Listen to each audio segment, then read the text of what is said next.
Hello, I'm starting this video at Perivale Underground station, and yes, it is an overground underground station. So this was opened just after the Second World War. I think it was slightly delayed because of the war. It's quite an interesting frontage, and I'm heading down this road to take me through to the Hoover factory, or I should say the Hoover Building. So I'm shooting this on the middle of January, so it's around about 3 o'clock-ish in the afternoon, so the sun's starting to come down a bit. And I'd initially come over this way, West London, to take some photographs and shoot a bit of video of the Aladdin building, which is from about the same time period, but a very different looking building. So it's now referred to as the Hoover Building, but it was a factory. So over that way is a sports field, and I think originally that sports field was probably owned by a big company. A lot of companies, factories had sports fields out to the outside of London because it was cleaner and there was lots of open space, and they could have sports fields to keep their workforce happy and fit, I suppose, which was a big thing because with the manual labour and all the rest of it. So I don't know which company had the sports field, but there were quite a few. And we're just heading towards the A40 Western Avenue, so rather than shoot too much of this suburban road, I'm going to pick up closer to the building. And pick up again on a slip road next to the A40 Western Avenue, and it's a while since I've been down this way or across this way, because that apartment block is new, pretty horrible, I have to say. It's lacking in any kind of grace at all. That, I'm sure, used to be a car showrooms for H.R. Owen. They used to sell things like Jaguar cars and other high-end cars. Quite a stylish footbridge, actually. Built sometime in the late 60s, early 70s. So this is the A40 just over there, and you can see there's the Milet Arms, which is what was referred to as a roadhouse from the 1930s. So just close in on that for you. A remarkable survivor in some ways, because that could have quite easily gone in recent years. And I think it was closed for a while. It's a Green King pub now, like a lot of pubs, but at least it's still a pub. So that's been there since the 1930s, and it's Milet, I think, was a local landowner. Again, this is an example, as in a previous video, of we're out in what used to be Middlesex countryside before the A40 came ploughing through. So I'm just going to take the quiet, more slightly less noisy route down the side here behind these bushes and these nice 1930s suburban houses. So I'm going to pick up a bit further down here the shopping parade. It's a bit further along now. It's rather quite, these trees here are quite nice. It does break up from the horrible urban motorway. Look at this here. So this is an old lamppost. It's had a conversion done at the top, but that's really old. This will date from the 30s. A real survivor with adapted change at some time, I'd imagine, possibly in the 1960s. And that seems to have escaped. Probably still works as well. So this is the parade of shops I mentioned earlier. These are quite interesting. They're not to do with the Hoover Building, which is just past it, but they are very much of their type. Very, dare I say, Art Deco, and some rather nice decorative features on there. I'd say you could call this Art Deco. Very aspirational of its time. Let's do a wide shot. Oh, it's on the wide shot already. So you can see at the top there what almost looks like pineapples. quite exotic architecture. That was a Lloyd's Bank. I remember that being a Lloyd's Bank even in the 1980s when I was a youngster. Nice little sort of balcony bit there where the steps are. It's very exotic, isn't it? But not as exotic for its time as that, which is the Hoover Building. The sun came out especially for me, and remember this is mid-January.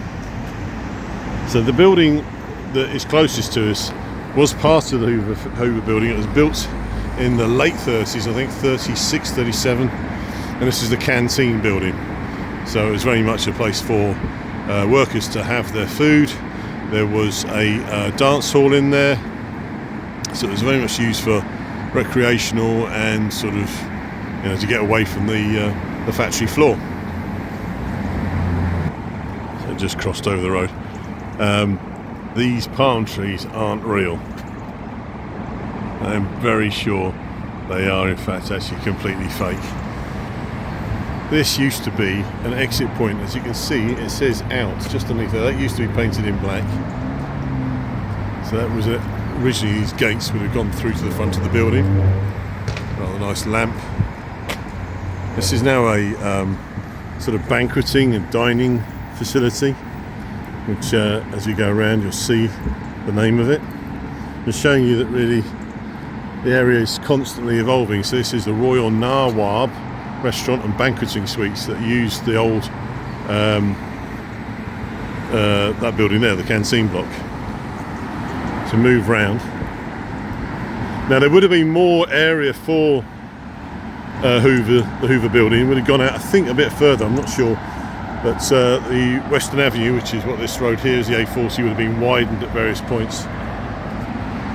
So here it is, and that's the sun just sort of coming down now. In the background there you can see through the gap, that is a block of flats, apartment blocks that were put in, I suppose probably about 8 years ago, 10 years ago. Quite controversial at the time. It was going to be taller. It doesn't notice so much from the road, and that's deliberate. It was going to be higher. There was a lot of protests. It actually stands on what was Tesco's petrol station, because in the late 1980s, early 1990s, Tesco's actually took hold of this building. As you can see, they've left their mark and had it redeveloped into a supermarket at the back, which they then recreated a sort of faux Art Deco look to it. So this is now the Hoover Building, it's called, and it's apartments. For a period of time after Hoover left, it was left empty for a while. Then it was used as office space by Gallagher's, the cigarette company, and then various other people. And in more recent times, it's all been converted to apartments. So it's still being used. As you can see, the developer makes sure that everybody knows it was them, because it says a development by IDM Properties. It's a bit gross, to be honest with you. I don't really like that, because yes, it's a redevelopment, but I mean, this building is Wallace Gilbert and Partners building. They designed it. So they started on this site to build it, which was agricultural land, in 1931, and the first part of it was opened 32, 33, and there's extensions added onto it in the following years, with the last bit being the canteen building there. So a lot of this is common knowledge, to be honest with you. It's nothing particularly new. We've got some people having their photographs taken, because presumably they're having some kind of function at the Nawab, or they're just having photographs taken against the building. It is quite an exotic building still, I suppose, and as the years go on, people will probably find it more fascinating. But they used to make vacuum cleaners here, right through until the mid-1980s or thereabouts. And there was more buildings on the site at the back, but they were knocked down for the Tesco's redevelopment. So I'm now past the gate, and just past the people having their photographs taken. This area used to be rose bushes, I remember that. And it was part of what Hoover did, but I suppose maintaining rose bushes, it was like a fan. You can see how it sort of fanned out, but maintaining rose bushes is obviously too difficult for the development company, So they left it. Great shame. I can't go into the building because I don't live there and cause all sorts of problems. Originally it said Hoover Limited, and in the middle where the B is there was a royal crest, but I had to go when the company left. I had to take it down because you can only have that if you're actually on site making stuff. These ramps are modern additions that were put in presumably at the time of the early 90s redevelopment.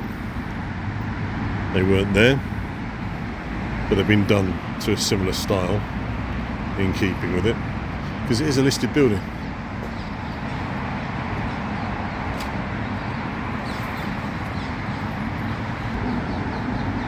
So let someone go through. You can see the gates.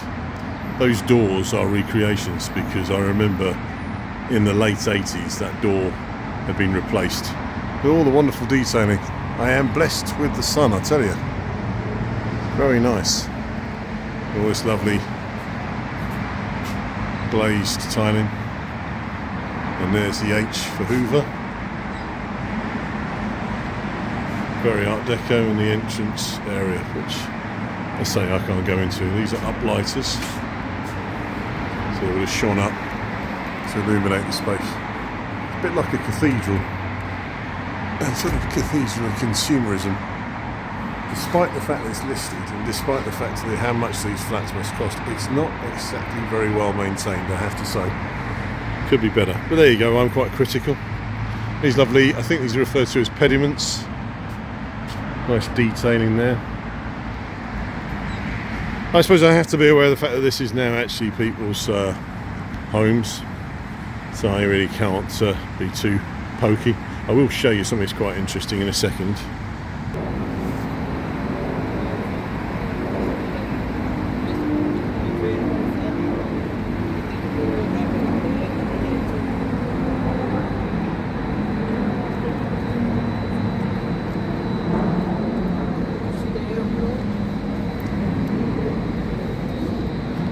This, I remember, even after Hoover had closed, the signage was, this was the staff shop.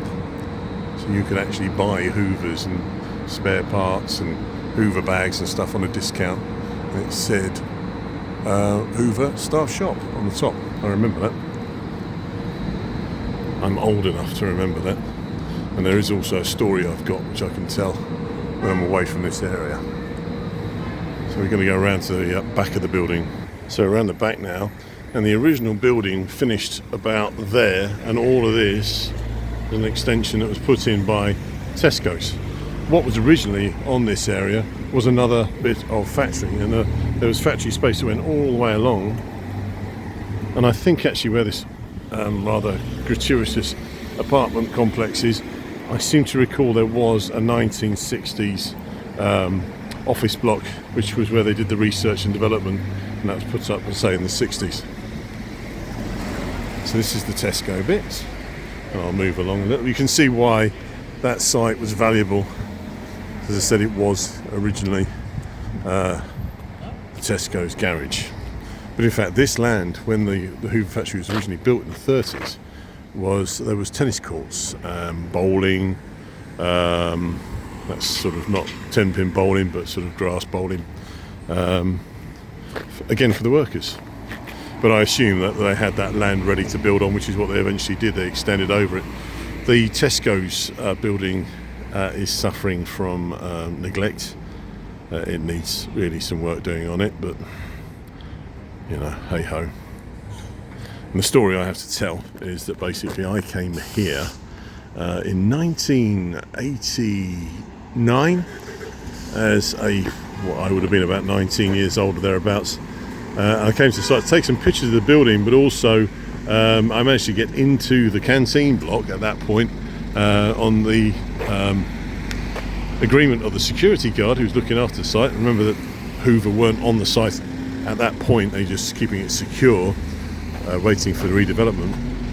And he said I could just simply go in there and have a look around, and anything I wanted I could take, effectively. Obviously I wasn't going to be taking any furniture or anything with me, but I did actually manage to get a blueprint. Well, it was a building plan, which I still have, and it's from the 30s.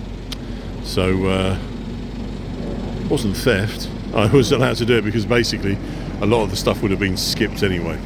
Anything that Tesco's had wanted, anything that Hoover had wanted when they moved back to South Wales, where they kept a plant, they would have taken them with them. So yeah, it was sort of fair game, to be honest with you. But yes, a happy memory of doing that. On, I think it was an October afternoon I came over here. So we'll just cross the road and then just see the rest of the Tesco's frontage. So obviously, yeah, that's underground car park for the apartment block. I wonder what they were going to do about that. So it's a much bigger car park, but I suppose it's because supermarkets have changed and people do a lot of online shopping. There just isn't a requirement anymore. So they did quite a nice job of making it look 30. So I'm not sure about all the chrome stuff on the top there, which is dulled down anyway. But yeah, it needs a bit of TLC. But that's the problem with having white buildings in the British climate. It's prone to sort of green, algae, mould and all the rest of it. But you know, it's quite nice in some ways still. And I suppose it's showing its age really. It's now, I suppose, it's about, what, 35 years old? Something like that. But they weren't shy about what they were doing, as you can see. So this is all completely fake. I mean, it's real, but I mean, it's a sort of recreation of a sort of deco thing, matching up with the main bit of Hoover. And the railway line's just over past that building, the central line. So that's it, really. I remember when the building opened up, they did actually have history plaques up, but they've taken that down now. Well, thank you very much for watching.